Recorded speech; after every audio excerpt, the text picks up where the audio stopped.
করে দীক্ষা ফেলে এটা কাজ হয়ে গেল।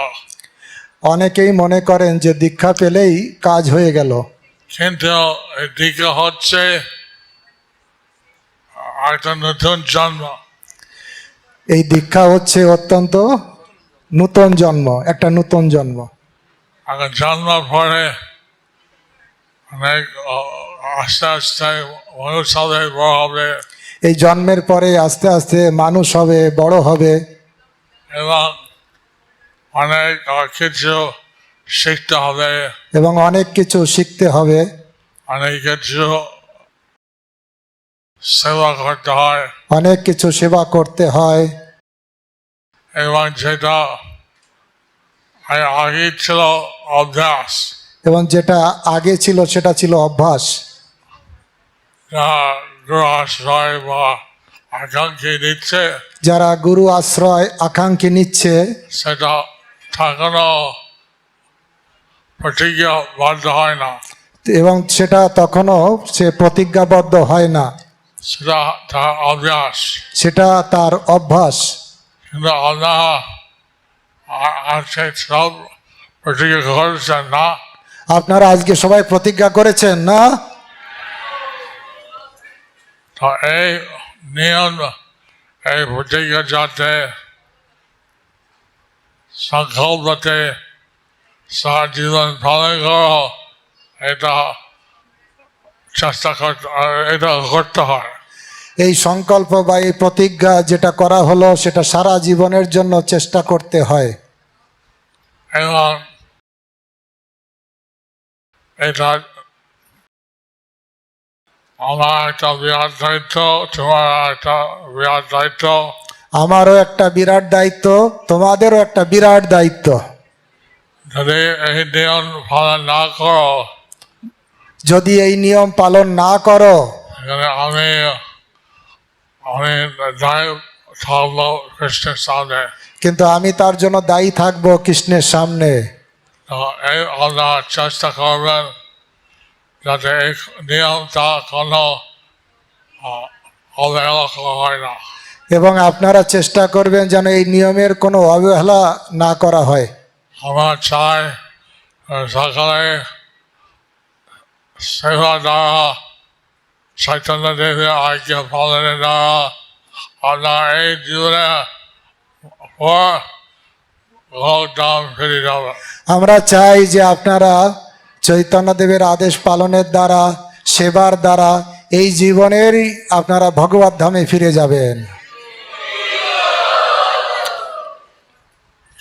কেবল দীক্ষা পেলে হয় না, কিন্তু কেবল দীক্ষা পেলেই হয় না, আপনারা নিজেদের অভ্যাস করতে হয়, পালন করতে হয়, আপনাদের নিজেদের অভ্যাস করতে হয়, পালন করতে হয়, এবং আপনারা এগিয়ে দিয়ে এইভাবে কৃষ্ণের কাছে যাবেন। এইভাবে আপনারা কৃষ্ণের কাছে ফিরে যেতে পারেন। এই আমরা ব্রহ্মা ভদ্রাচার্য গৌড়িয়া চৈতন্য মহাপ্রভু সম্প্রদায়ের মধ্যে সকালে অংশগ্রহণ করছেন। আপনারা ব্রহ্ম মাধ্য গৌড়ীয় চৈতন্য মহাপ্রভুর সম্প্রদায়ের ভিতরে আপনারা অংশগ্রহণ করছেন। এবং অবৈচার ভক্তিবেদান্ত স্বামী প্রভুপাদ উনি বিশেষভাবে কীভাবে করলে কাজ হবে এইভাবে উনি আদেশ দিয়েছেন। এবং বিশেষ করে ছিল প্রভুপাদ অভয়চরণ অরবিন্দ ভক্তিবেদান্ত স্বামী প্রভুপাদ, তিনি আদেশ দিয়েছেন কিভাবে করলে এটা বিশেষ কাজ হবে। আপনারা একটা দায়িত্ব সব সময় কৃষ্ণ সেবা করতে থাকবেন। আপনাদের বিশেষ দায়িত্ব যে আপনারা সব সময় কৃষ্ণের সেবা করতে থাকবেন। এবং এই স্বামী স্ত্রী দুজন উভয় পক্ষ থেকে যদি কৃষ্ণ সেবা করে এটা সব থেকে ভালো হয়। আপনারা স্বামী স্ত্রী সবাই উভয় যদি বাড়িতে থেকে কৃষ্ণ সেবা করেন তাহলে এটা সব থেকে ভালো হয়।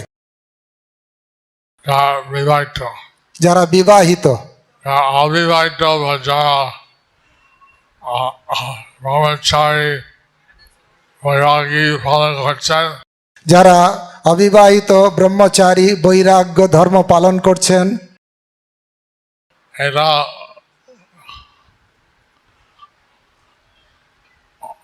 ব্রহ্মচার্য পালন করতে হয়। তাদের অবশ্যই ব্রহ্মচর্য পালন করতে হয়। এরা যদি রীতিভাগী হতে চায়, আশ্রমে পরিবর্তন করে গৃহস্থ জীবনে যেতে চায়, যেতে পারে। কেউ যদি প্রবৃত্তি মার্গে যেতে চায়, আশ্রম চেঞ্জ করতে চায়, গৃহস্থ জীবনে যেতে চায়, তাহলে যেতে পারে।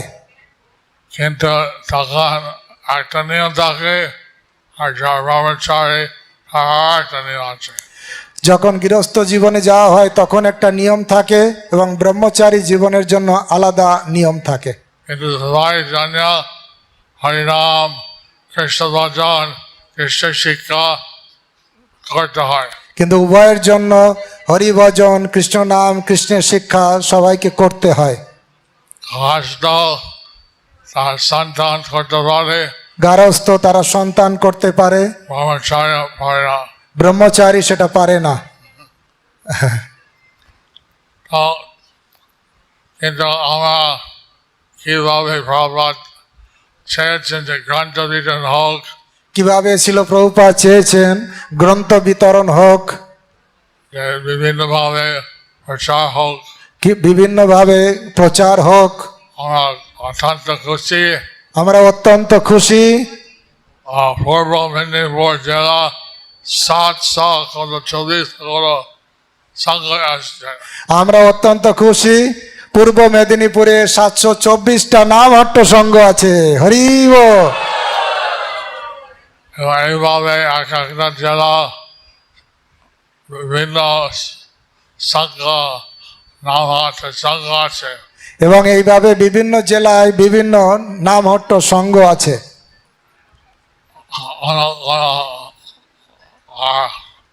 কোন শহরে ভক্তিবৃক্ষ সংঘ আছে, কোন শহরে ভক্তিবৃক্ষ সংঘ আছে।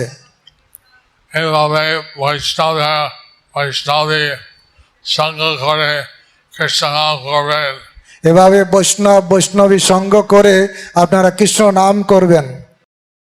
এবং এইভাবে সাধনা ভক্তি যাতে বৃদ্ধি হয়, এভাবে সাধনা ভক্তি যাতে বৃদ্ধি হয়, এটা লেগে থাকবে। তাতে এগিয়ে থাকবেন। এবং এইভাবে ক্রমে ক্রমে ভগবানের নামের রুচি, এভাবে ক্রমে ক্রমে ভগবানের নামে রুচি, সেবা রুচি সেবার রুচি বাড়বে। বাড়বে। এরা অনেকে জিজ্ঞাসা করে কি করে আমি রুচি পাবো। অনেকেই প্রশ্ন করেন কিভাবে আমি রুচি পাবো। ক্রমে ক্রমে ভক্তি সেবা দ্বারা, ক্রমে ক্রমে ভক্তি সেবা দ্বারা, সেভাবে শ্রদ্ধা ভজন ক্রিয়া, তারপরে অনার্থমিতি নিষ্ঠা রুচি হয়ে যায়। এভাবে শ্রদ্ধা ভজন, সাধুসঙ্গ ভজন ক্রিয়া, আসক্তি, রুচি এভাবে পরপর বর্ধিত হতে থাকে। অনর্থ নিবৃত্তি হয়ে এগুলো বর্ধিত হতে থাকে। তারপরে আসক্তি আর ভাব, তারপরে আসক্তি আসে আর ভাব আসে। সে ভাব হচ্ছে ecstatic কৃষ্ণ ভক্তি। সেই ভাব হচ্ছে স্থায়ী কৃষ্ণ ভক্তি। এবং তারপরে কৃষ্ণ কৃপা করলে প্রেম ভক্তি হয়ে যায়। এবং তারপরে কৃষ্ণ কৃপা করলে প্রেম ভক্তি হয়ে যায়। হরি বল, হরি বল, উলুধ্বনি হরিধ্বনি, হরি বল। পতিত পাবন গুরু মহারাজ কি।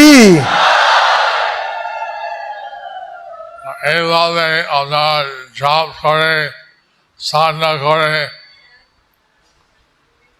এবং আস্তে আস্তে আমরা সমস্তভাবে এগিয়ে যাবেন।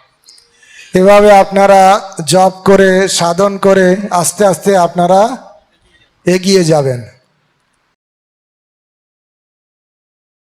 অন্যান্য যোগ বহু জন্ম পর সিদ্ধি লাভ হয়। অন্যান্য পন্থায় বহু জন্ম করে এই সিদ্ধি লাভ হয়। এই ভক্তিযোগ দ্বারা এই জন্মের মধ্যে সিদ্ধি লাভ করতে পারবেন। কিন্তু ভক্তির দ্বারা এই জন্মেই সিদ্ধি লাভ করা সম্ভব। কিন্তু একদিনের কথা নয়, এক মাসের কথা নয়, একদিনের কথা নয়, এক মাসের কথা নয়, সে অনেক বছর লাগবে। কিন্তু অনেক বছর লাগবে। সেটা আমরা কত উৎসাহ দিয়ে করেন, আপনারা যদি সেটা উৎসাহ দিয়ে করেন, এটা অনেক কিছু নির্ভর করে। সেটা অনেক কিছু তার উপরেই নির্ভর করে। যাই হোক, তো যাই হোক, আমরা আশা করি সকালে এই দীক্ষা পাওয়ার পর আমরা আরো এগিয়ে যাবেন।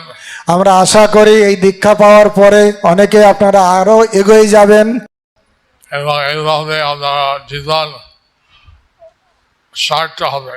এভাবে আপনাদের জীবন সার্থক হবে। হরি বল। পতিত পাবন গুরু মহারাজ কি।